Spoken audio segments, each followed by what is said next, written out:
آگے جانے راجہ صاحب کیا کہیں گے؟ کتنے ہوپ فل ہیں 3 بجے یہ فیصلہ جب آئے گا تو آپ کو بڑا کوئی اچھی خبر ملے گی؟ دیکھیے جی، ہم سمجھتے ہیں قانون آئین کے مطابق، واقعات کے مطابق تمام بحث ہو گئی ہے. یہ مقدمہ بالکل نہیں بنتا. سپریم کورٹ کی ججمنٹ بالکل واضح ہے. تمام بحث جو ہے وہ غیر متعلق کی گئی دوسری جانب سے. اب ہمیں امید ہے، پوری امید ہے کہ انشاءاللہ فیصلہ ہمارے حق میں آئے گا. لیکن میں قوم کو یہ پیغام دینا چاہتا ہوں کہ ہم ایک مشکل دور سے گزر رہے ہیں. ہمیں ہر روز لڑائی لڑنی ہے. اگر کوئی چیز خلاف کی ہوتی ہے ہماری توقع کے، کوئی بات نہیں، ہم آگے لڑتے جائیں گے. ہائی کورٹ جائیں گے، سپریم کورٹ جائیں گے. ہم جانتے ہیں کس تناظر میں یہ مقدمہ اس عدالت کے پاس آیا. 3-3.5 ماہ سیشن جج صاحب کی عدالت میں مقدمہ چلا. جس دن انہوں نے فیصلہ سنانا تھا اس دن کسی وجہ سے انہوں نے کہا میں فیصلہ سنانے سے قاصر ہوں. مقدمہ انہوں نے ٹرانسفر کیا. یہ بات یاد رہے سب کو. اور اس کے بعد یہ مقدمہ ان جج صاحب کو بھیجا گیا. اس تمام تناظر میں ظاہر ہے کہ ہم فکر مند تو ہیں. یہ کیا ہوا، کیوں اس طرح معاملات کو کیا گیا کہ ایک مقدمہ ایک جج سے چھین کر آخری دن کسی اور جج کو کیوں بھیجا گیا. اس کے بعد ہم نے ہائی کورٹ سے ڈائریکشن دی کہ اس کو 13 جولائی تک ختم کیا جائے. آج 13 جولائی ہے. آج فیصلہ آنا ہے.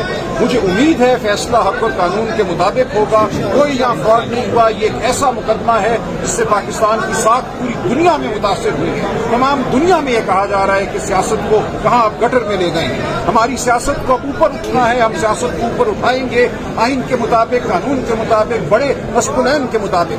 یہاں سیاست کو آپ ماہواریوں تک لے آئیں گے. لہذا امید کی جاتی ہے کہ ہمارا عدالتی نظام اس معاملے کو دیکھے گا ٹھیک تناظر میں اور ہم شاندار سرخرو ہوں گے. لیکن میں قوم کو یہ پیغام دیتا ہوں کہ بالکل گھبرانا کسی نے نہیں ہے. ہم جنگ جاری رکھیں گے ہائی کورٹ، سپریم کورٹ تک. اور آپ نے دیکھا کل سپریم کورٹ نے ایک شاندار تاریخی فیصلہ دیا. پہلے ہم الیکشن کمیشن میں ہار چکے تھے، پشاور ہائی کورٹ میں ہار چکے تھے، لیکن سپریم کورٹ نے بالکل معاملے کو ایک نئے تناظر میں دیکھا. ہماری جو گزارشات تھی ان کو قبول کیا. لہٰذا ہمت نہیں ہم نے ہارنی. ہم آخری دم تک لڑیں گے، آخری بات تک لڑیں گے. جواب میں کیا دلائل دی آپ نے آخری 5-10 منٹ؟ دیکھیں، سپریم کورٹ کی ججمنٹ بالکل واضح ہے کہ جب ایک خاتون کہہ دیتی ہے کہ اس کی ماہواریاں پوری ہیں اور 39 دن کا وقت گزر جاتا ہے تو اس کے بعد یہ معاملہ بند ہو جاتا ہے. فقہ اور شریعت بھی یہی کہتی ہے کہ خاتون کا کہا جو ہے وہ حتمی ہے. اس سے آگے بڑھ کر اگر آپ کوریدتے ہیں یا ایک درخواست دی گئی کہ آج کمیشن اپوائنٹ کیا جائے، میڈیکل کمیشن 2024 میں 2018 کی ماہواریاں گننے کے لیے، ایک یہ انتہائی افسوسناک مقام ہے. اس تمام صورتحال کے سامنے میں یہ سمجھتا ہوں ہمارا موقف پر حق ہے. آئین، واقعات، قانون سب ہمارے ساتھ ہیں اور انشاءاللہ یہ مارکا بھی ہم جیتیں گے. اگلا لائحہ کیا ہوگا اگر یہاں سے آپ کے خلاف فیصلہ آتا ہے؟ ہم ہائی کورٹ جائیں گے، کوئی مسئلہ نہیں. ہم سپریم کورٹ جائیں گے. نہیں، ہم نے ریمانڈ کی بات نہیں کی. ہم نے کہا ہے کہ آپ اس فیصلے کو رد کریں جو ٹرائل کورٹ کا فیصلہ ہے اور دونوں ملزمان کو باعزت بری کیا جائے. انشاءاللہ. شکریہ. کون بچائے گا پاکستان؟ کون بچائے گا پاکستان؟ کون بچائے گا پاکستان؟ عمران تیرے جان نثار، عمران تیرے جان نثار.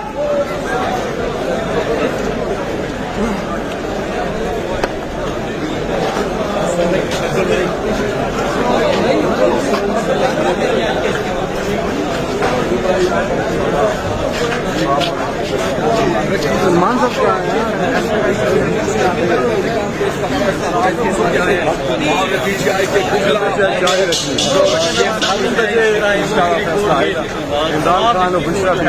انشاءاللہ ایک بار پھر سرخرو ہوں گے. سر کپتان کو کب تک بائک دیکھ رہے ہیں آپ؟